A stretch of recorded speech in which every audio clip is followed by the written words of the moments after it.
Alright, so we don't need much of an introduction here. You know Mascot horror, you know what it is. You're probably here because I'm finally doing a sequel to my most popular video, where I went over some games in the genre of debatable quality and picked apart what they did well and what they didn't. But Dusky, what happened to the other video you were teasing? Okay, so here's the thing about that. I'll tell you the topic so you can be excited, and cause I'm nice, I'm reviewing an obscure Tamagotchi horror game called Babaruka. The thing is, I love the game's story, but it took a lot of scripting to maintain it and explain it coherently. The video's looking to be a monster, and it's taking a while to edit. So I thought while I work on assets for that, I can get you something a little shorter in the meantime. Plus, I need a bit of a break from creepy teeth dudes and descents into insanity. Wait a minute, that's still what I'm doing here.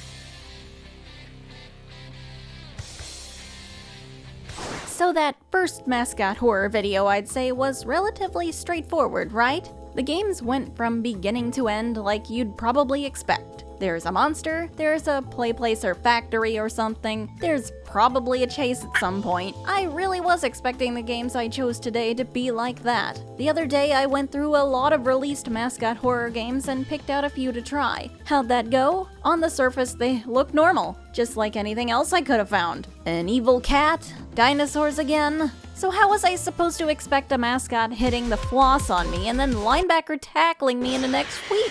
After saying that, I imagine you just want me to get into it already. So I won't yap much longer. These games have got their pros and they've got their cons. Ready to find out how they prove they're, well, unique?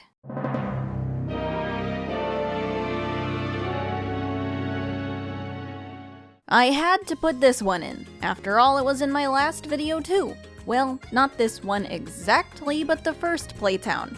It was not that great. Anyway, initially, for this segment, I thought I'd review Playtown 2. Why'd I reject that idea? Well, I wanted to be fair. So you see, Playtown is actually getting remade at the moment. It doesn't include the sequel, but I imagine that's next up. Therefore, I held off in the case the remake touches on anything from the sequel or whatever. Instead, I went for the most recent game in the series. Yes, it's a series now, Playtown Genesis, which is ironically a prequel. I'm guessing Genesis as in Genesis from the Bible? Every Playtown game was developed by That Nerd Punk Games. This particular entry was released on February 20th this year, and you know what? It has mostly positive reviews, and to its credit, it costs less than the first one, as it's been separated from its previous predatory publisher, Mascot Bros Studio. In fact, the previous Playtowns are actually straight up gone from Steam, likely because of that. But I think it's worth it not to be taken advantage of. So, free from its shackles, is the next entry in the Playtown series better than its predecessors? This must be Phil's day off. One moment.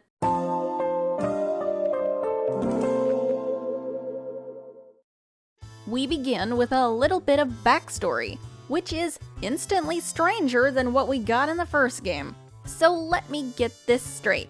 4.5 billion years ago, a giant glowing orange eye was born and discovered Earth. Then he sat there for billions of years until finding a cave of gems in the 1700s. Then he kidnaps the smaller eyes also present in there and makes a cult that he keeps growing into the 1900s. And then he decides to birth a dinosaur scientist to mine gems with him. The proper game begins with you waking up in a drab bedroom shortly after being greeted by what is definitely just the developer doing a fake accent. Dr. Clint? Why does this look like it was made of little big Are you awake? This is Yolt, Hexcore's kid, spawn, something, who abruptly runs off after telling me to follow him, stands at the end of the hall, and flashbangs me. Regaining my vision, I head off through the world's saddest cafeteria to find ID cards as the game has told me to. Now here is where things get a bit weird and maybe non-functional. There's several missions to do before meeting up with Yolt. The first I encounter is getting 3 pieces of scrap plastic, that being these cups lying around, to make an ID card out of them. I do manage to find 2, but then wander through a door that closes on me while looking for the 3rd. And then the ID card mission never comes up again. What, so was that just optional or something? Not even walkthroughs online bother with it. I don't know if the game's just got a bug or if that's really just padding, since due to it having no way to reset your save, I can't go back and see if getting the ID affects anything. The next mission does seem to matter though, because I can't go forward without it. I must fill the yellow basket with tools. I would not call some of these tools, more like equipment, but tomato. Filling that basket opens a door for some reason, and there you can press a button not to open the door next to said button, but instead open the big one in the sawmill. I'm noticing a trend with this game's design not making sense. When games do stuff like this, it's not the end of the world, but it does feel like unnecessary padding while you have to trot around in circles to get where you need to be. A clean, linear experience shouldn't feel that way. Anyway, through that big door is a dual path, where we may either go to Yolt's lab or the aquarium. Nah, you'd think we'd go to Yolt's lab, right? No, wrong, it is fish time. Or it's scrolling blue texture time. Where are my fish? I want a refund. Over here, there's this room containing 3 crystals, and while trying to get a closer look at the text, my sheer physical prowess instantly shatters the glass in the way. So this seems to explain the gems in the original Playtown a bit. They did not make much sense there, but at least they have a bit of lore now. Lore that pretty much says, hey, we know as much about these things as you, which is not much. Playing with flaming clams is still fun though. Dr. Clint, I need your help. Oh, do you want in on this too? This is Garnet. Back together. One of the 3 oracles, I think, the others being Hex Core and some unnamed blue ones that may or may not work as a collective. Garnet is the only one on our side though. He wants me for the rebellion. Although what we're rebelling against is unclear, I am too lazy to argue. Let's go. Okay, here we are at the rebel base. Does not seem very secure if you just put it in an unlocked door in the aquarium. Also, great decorating here, really. Just love the rainbow text, and what is that, a pile of dog shit? And you might want to get your hand checked out. It seems to be backwards. As a newly recruited rebel, you guys are awfully trusting at first meeting. My first mission is to crawl into the vents and search for Hexcore's room. Yolt did mention his meeting there, so we must listen in on it, then report back to Garnet. As it seems I am not also a floating eyeball, I gotta get a crate to get into the vent. But once inside and at my destination, what juicy gossip am I privy to? Hexcore says Yolt and I will create powerful monsters, which will mine crystals for us and protect the Eye Order as slaves. Well, if they're not sentient, that doesn't sound all that evil? Yarno! Huh. Dunno where this is, but man, can I make the same joke again? It's the damn 4th Chaos Emerald! It makes more sense now because there were 3 stuck to that other guy. This Yolt cutout here holds a clipboard with pictures of the mascots from the other 2 Playtown games, leading me to assume that they are the slaves he wants to create. So that is why they exist. Will we learn how they ended up in a play place? Debatable. The gem from the other room lets me pretend to be a floating eye and access one of the few puzzles in the game. It's not too bad, you just find a crown to let you organize the lights on this mural to match the colors you saw on Hexcore before. Feels like it's here just because they forgot to add puzzles though. A security eye tries to arrest me before Garnet runs into the back of him really hard and we make a run for it. Hey, man, you gotta stop doing that. Aren't we supposed to be running? Garnet tells us to throw our yellow crystal into the lava before continuing. The game does not let me throw it, or myself, towards certain death. I just kept going. Also, I don't even remember getting a yellow crystal.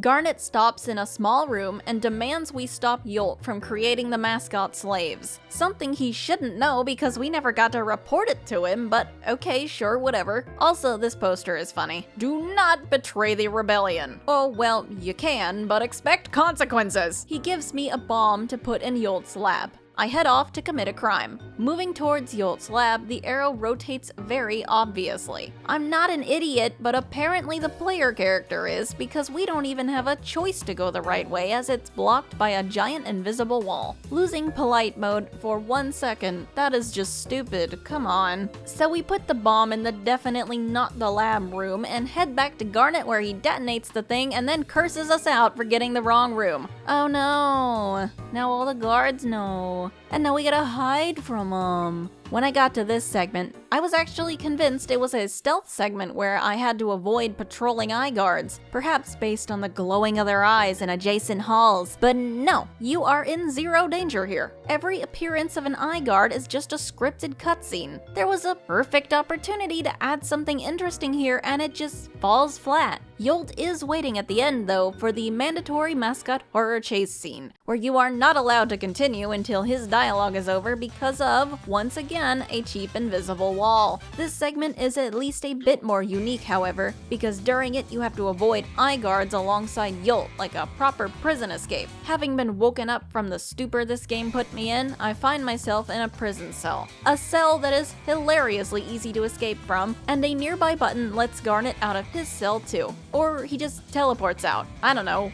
Why are there tally marks outside of the cell? Garnet and I move to exit the prison but are blocked by the strangest obstacle yet, basketball. For some reason, I must collect every basketball. Straight up Spalding basketballs. Is that allowed? In they all go. Next up is a platforming segment. I groan, but blessed be Garnet who hears my suffering and comes to my aid. Then we power a door and head on out to be captured again. Once again, I wake up in a cell, but now an eye guard comes to get me and I am told to mine gems. So just like the mascots, I am now a slave. This has apparently been going for 614 days. That's hopeful. I do my gem mining, or my gem shrinking, as instructed. But before the guard can take me back to the cell, he's called to the stadium. He says not to move. I move. As eye guards make their way to the stadium, once again there is no stealth segment while I gun it for the exit. It takes a bit of a trek and there is a little puzzle on the way, but finally the eye guards figure out I'm gone and start coming after me. My performance in the chase is excellent as I skillfully outrun them and emerge right into the stadium, where all of the other eye guards are. My intuition tells me this may not be beneficial. I see.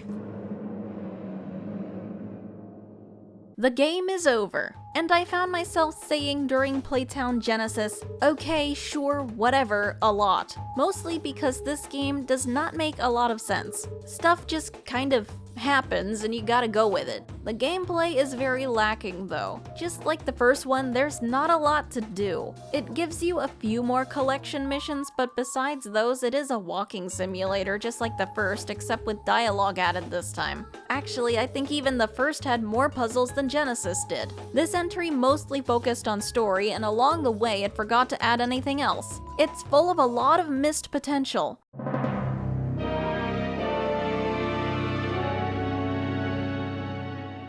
In this video's predecessor, I mentioned the game Joyville. I thought it was a decent game and that it was definitely trying to be something rather than just a short cash grab. So when I realized the sequel was out, I always figured I should check it out at some point, but now is the perfect time to give the series a proper look and review. For a quick recap, what happened in Joyville 1? Well, you get to some play place, you solve some puzzles, you get this bear that powers stuff, then there's an evil worm, more puzzles than a big hairy dude that keeps showing up while you try to do stuff. Get to a final chase with him and you're off to the deeper parts of the building. Sound familiar? It's not too egregious, but the influence is clearly there. Now, getting into Joyville 2, it picks up where you left off in the rubble of a burning elevator. The player then has to adventure further into the cursed children's attraction. So what about a little backstory beforehand? The Joyville series was developed by Cut Play Games, with the first game releasing on August 23rd, 2023, and the second on December 13th, 2024. So at least they're not moving at band speeds, but with the sequel being significantly longer than the original, I'm impressed they got this out in about a year. The game looks great with high-resolution trailers, interesting character designs, and a promising concept of time travel mechanics. I'm not sure I've ever seen that done in a Mascot horror game. And when I tell you, this game has the audacity. It simultaneously takes itself seriously and not seriously at all. It is so weird. It caught me off guard multiple times with genuinely funny bits, and out of nowhere references you are not going to see coming when we get to them. But it definitely has its issues. From badly designed minigames to irritating sound design to a downright confusing use of its characters, there's a lot to cover here. So let's not waste any time and get into the trip that is Joyville 2.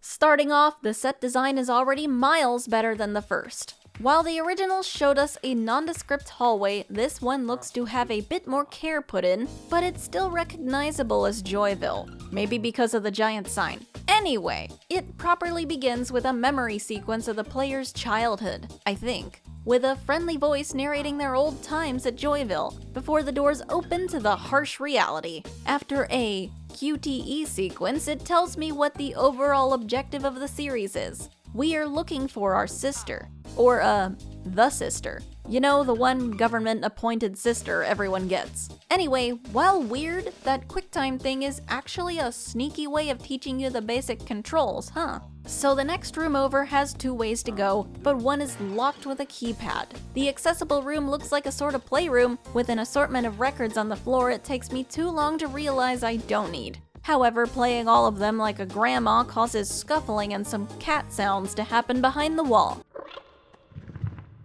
After chucking records all over the room, I end up finding a radio player that gives some lore on the creator of Joyville, Harrison Vanderbilt, and how the place came to be in its current state, but it's only a little. There'll be more of these later that add more to the story. I also find a note on the ground with the code for that keypad outside, and there's something I would like to praise this game for adding, a translate button. This converts the note and any like it into plain text. So many horror games have nigh unreadable notes. I almost want to say this feature should be required for stuff like this, if you really want to make notes look handwritten. Taking that code back to the pad, it unlocks a room filled with stuffed animals, a bunny and a bear. In this room, the crane needs to be activated for an unknown reason, but the lever to activate it is missing. Besides it though, there's an ID card in here. I spend ages wandering around in this room looking for something on the floor or whatever before I finally realize that the ID card is supposed to go in this bright and obvious slot over here, opening the room where the lever actually is.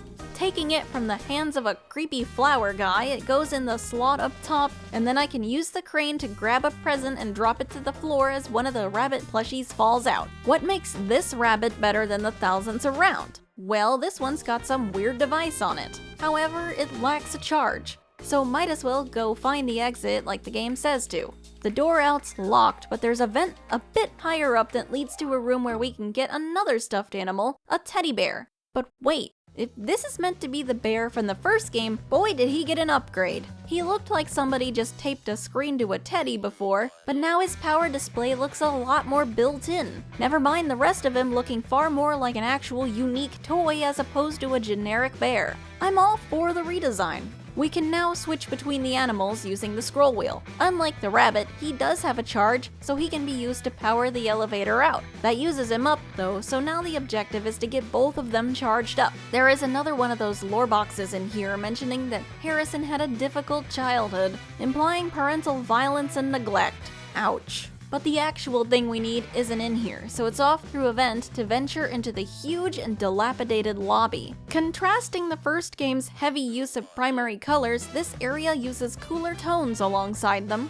I think the environmental design is improved too, with more unique structures as opposed to lots of reused play slides and what have you. Bit hard to see in the darkness though. The animals can be charged using a device at the top of the stairs, but it breaks before it succeeds. It needs a new battery, which can be obtained via the claw machine to the left. When I tell you this is the most aggressive claw machine I have ever seen. It uses mouse controls and physics to move the claw, which is one of the weirder control schemes I could imagine for one of these. It's kinda annoying to have to wait for the claw to settle down before you can grab anything, but once you do, its grip is pretty strong, thank God. I also appreciate the light coming from the claw that indicates what it's positioned over, since you can't move to the side of the machine to check like you might in real life. The battery fixes the other device right up, and now the animals are charged. However, upon taking the rabbit out, something strange happens. The entire area is reverted to a clean slate, almost like we went back in time. But before we can figure that out, I am startled by a hand on the shoulder that belongs to this somewhat horrifying cat creature person, who seems confused on how we ended up here, but then disregards that and jumps straight into a tour. Lumina, that's her name, introduces me to the Panic Room, a haunted house-like exhibit, a closed-off room she claims is her own favorite playroom, and the Joy Room, which she describes as a sort of play place-like thing that also features a dance floor. And after all that, she invites us to come chat with her if we want company, then suddenly vanishes. Well, Mascot dialogue is certainly something new from the series, I can appreciate that. It makes encounters feel more personal. First task, explore Joy Room. So it's a bit of a maze, but eventually I get out into a more metallic area. On the wall is a poster saying not to flash worms. Maybe except for him, he looks like he likes it. Sick freak. I digress. We can once again go exploring in the vents and are led to a room where the rabbit comes in again. Using it on this carrot and any subsequent carrots like it takes us back to the past or future depending on which state we were in. So the rabbit equals time travel. Got it. Now we gotta go through Joy Room again, but now in a sadder state. A worm tries to get a quick one in before being promptly blinded. I figured that sign would be a hint. A path out of Joy Room isn't that far away at least. IDK how to get out? Skill issue, I do. Partnered with another lore box talking about how Harrison's sister was also mean to him. Now there's a long series of hallways plagued with a few worms. We don't ever see the one from the first game though, RIP. To get out of here, we gotta find another ID card. It's lying in a pile of rubble further in. Awesome, that place was pretty drab. Instead of some boring old hallways, this slide leads to the cinema. A much nicer place. However, we're stuck in here until we rotate the entire stage away from the wall to get into a door behind it. A lever inside opens compartments in the cinema walls that contain pipes, and also the opportunity to stick the bear in Kane's mouth to get data. Data that can then be given to a device back in the fixed Joy Room. And oh boy, here we go. The reviews mentioned a rhythm game. Specifically that it wasn't good. I mean, off the bat, this guy's speaking animations feel odd, but that's not a deal breaker. But how bad is the gameplay gonna be? WASD. You want me to play a rhythm game with WASD controls? What the actual shit? See, okay, the reason I didn't want to play Friday Night Funkin' for a long time was because I stunk at the one-handed controls. But once I remapped the keys to use opposite sides of the keyboard with 2 fingers each, I got way better at it. But here, you can't do that. There's no better finger position to use, and the charting for this doesn't follow any sort of reasonable finger movement. In FNF stuff, I usually see the official game and quality mods chart their songs in a way where it's not crazy hard for you to get to the notes in time. I think that's a decent example. I hope you know what I mean. If it isn't, I'm still not very versed in FNF. Anyway, this rhythm game controls like a madman programmed it. But thankfully you can miss a ton of notes, and Star here, that's I think his name, does not really care. I can appreciate him at least being in time with the music, although for some reason the game doesn't use a full track, only short tracks that switch per phase. After getting through all that, he just goes ahead and lets me out. How nice of him. You're absolutely gonna hate me later for no reason though, aren't you? Ahead is another time puzzle with a slot machine of sorts, with the solution only showing in the past. That lets us get down into this tunnel full of creepy flower suits. According to past notes, these were what employees had to wear. Why? This is an additional time puzzle that I must admit was clever. Time must be turned back to make a missing lever reappear on this wall, so that you can use it before time resets. In the hall, a note tells me not to trust their kindness. I'm assuming they mean the mascots. I'll keep that in mind, but I'm kind of a slave to the game, so it's whatever, I'm leaving. The lever opened a vent in the top of the main room that I had to stack stuff to reach. There is an additional lever in there. It opens a door in the ceiling. Sometimes it just feels like this game is running me in circles with these puzzles.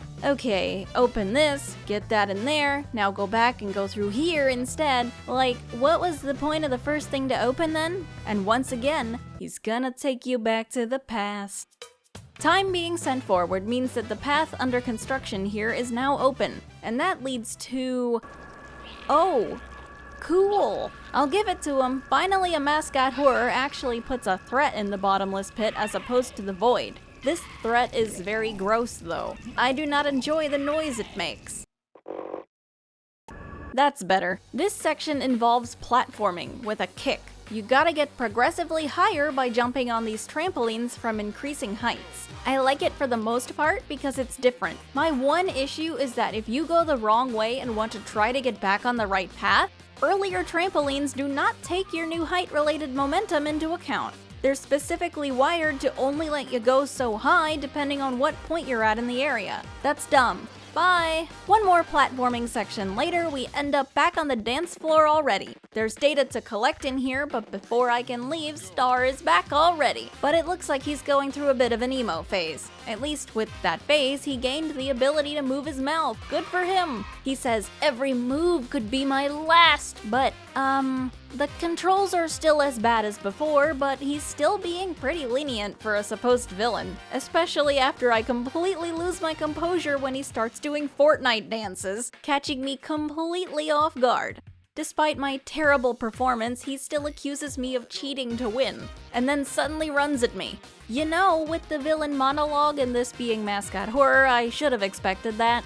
Time for the obligatory chase sequence through dark drab hallways. I don't know, it feels unfitting for the dance guy. There's an attempt to make it stage themed, but it might have been cooler if there was some of that neon lighting you can see in the lobby from way back. Maybe a tunnel or something? Chase is easy though, he leaves us alone after we squeeze through some shelves with no attempt to grab us despite the fact that his arms are long as hell. Okay, he does show up again when we enter some vents right after, but makes a mistake, slides into a running fan, and gets the mommy longlegs treatment. Well, I barely knew him, I'm not particularly torn up about it. Next place to go is the panic room.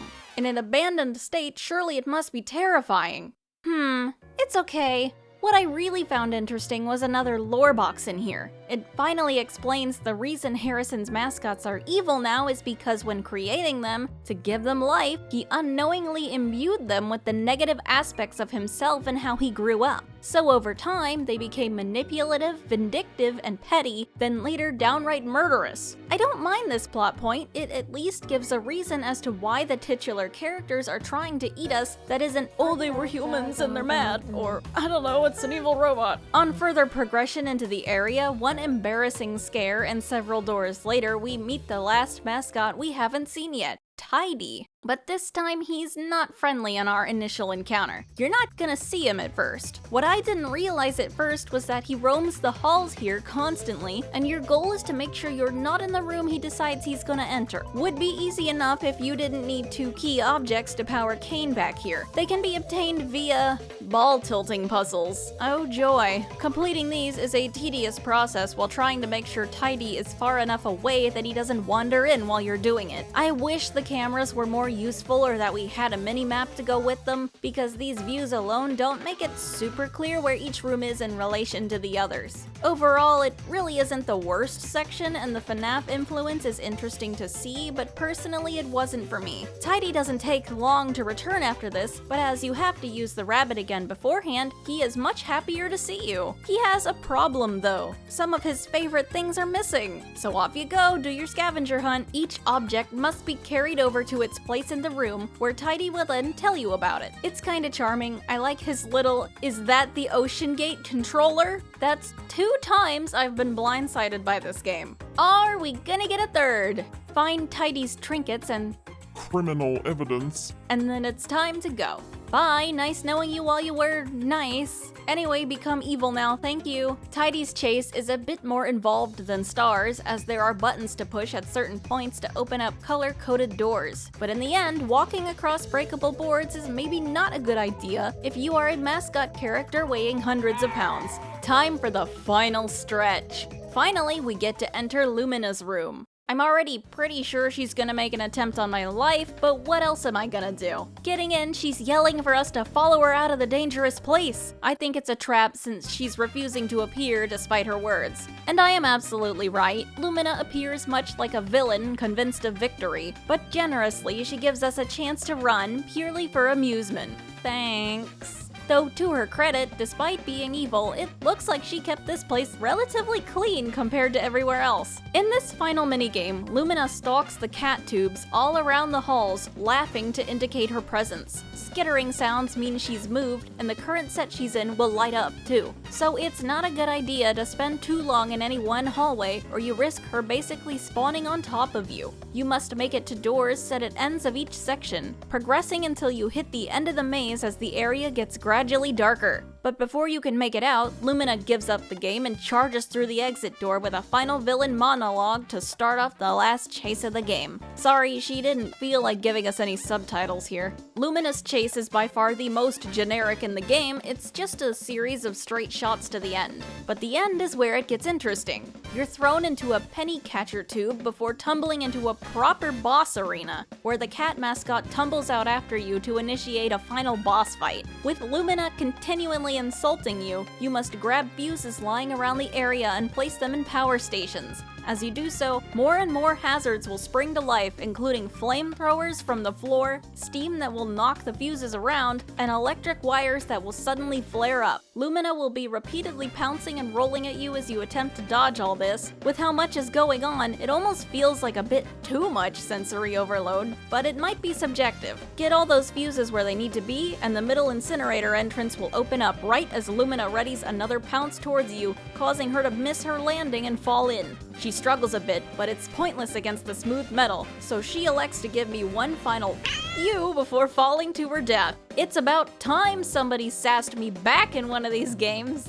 And that's basically it for Joyville 2. You do have to walk to the exit and solve one little extra puzzle, but not much else of interest gameplay-wise. Overall, I liked this game well enough. It wasn't like the best thing ever, but it was a definite improvement over the original, and I loved how much more character it had, even if it stumbled a bit when trying to establish it. To be more specific about my thoughts, one critique I have is that the game isn't clear enough about what objectives mean. The rabbit mechanics are clear enough, but when the bear is involved, it kind of just assumes you'll figure out that you need this teeth thing, you need to do that before you do the bear machine, etc. Use the bear is not at all telling me I gotta do that. I get not being hand-holdy, but you gotta tell me about these things at least once. And while I do appreciate the unique sequences that precede each mascot's chase sequence, do they all need to have a chase? It's fine, but I feel like every single mascot horror game out there these days has chases. When repeated too much, like here, you start expecting it whenever you see a new mascot and it loses any fear factor it had. Like, when we reverted time after speaking to Tidy, I didn't even need to go anywhere before I figured he'd be crashing through that door any minute. I guess, for another Poppy example, Catnap doesn't full-on chase you, but you do him in just fine during his boss fight without unnecessary repeated sequences. Although a little more screen time wouldn't have been bad. Lastly, the mascot's deaths don't feel significant because you get so little time with them. They have their friendly moment, keyword being singular moment, and then they're evil. And they're also only evil one time before they die. There's not any build-up towards them individually, where you get used to their presence and their tricks. They just kinda show up so you can conveniently beat them up and move on. It shares this issue with Poppy's Chapter 4 in my opinion, where it tries to fit too many characters into one sitting and ends up not developing most of them well enough. But to conclude, if there is a Joyville 3, I expect 2 middle fingers this time. Please do not disappoint.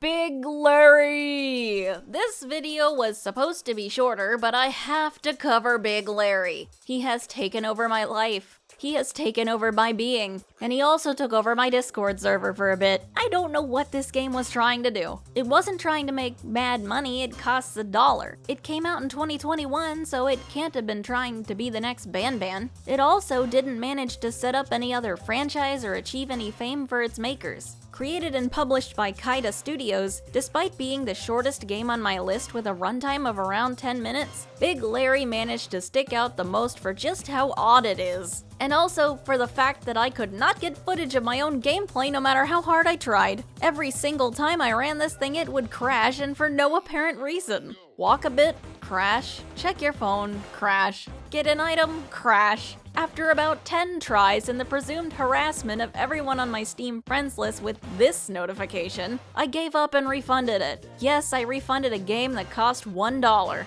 and then I was gifted it back. So there really is no escape from Big Larry. Instead of recording the game myself, I asked the patrons, members, and subs present in the supporter-exclusive voice call I was having if any of them would be willing to play the game and just let me sit there and record their stream. That resulted in an amalgamation of footage that I believe forms a full playthrough, but if things are a bit muddled, I'm sorry. And I also apologize to those whose minds were claimed by Big Larry as a result of this. But congratulations to Lorian on reaching 48 hours in-game. We salute you! Now begins my actual attempt at a critique. Big Larry begins simply. You are a student at this school in the dead of night. For some reason, this is normal, and your friend Ricky asks that you grab his orange algebra textbook he left behind. I'd bet, but to get into any of the classrooms, he mentions you need the TA's key. Moving just a few feet right off the bat, this game controls terribly. Each time you let go of the movement keys, the character takes a second to stop. Turning around ends up jamming either your phone or your shoulder into your face, and there's no running to be had either. The ability to run is actually an unlockable perk in a game where you are chased. What an odd decision. Okay, so Ricky mentioned where the key was, so I get that from his locker, and that makes nearly every room accessible. The majority of them don't contain anything of value, but at least there was a try at adding some secrets, like the world's hardest apples you can eat off teachers' desks for an achievement. Love the book variety here. After we get done reading about history, I think it's time for a bit of history.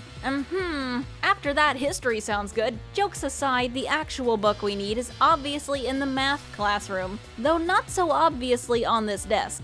Perhaps it could use maybe a little glow or something. Our character tries to head to the exit now, but the door's closed until they do a memory puzzle. Only thing to note about that is that it's random every playthrough. Outside, the walls are red. Spooky scary. Oh, and Larry's chasing you now. Didn't know that? Understandable, because this guy makes almost no noise at all. No crazy stomps or screen shake, no threatening music. His only contribution to the ambiance is tiny, barely audible growling and some muffled thumping, generally only audible in one ear.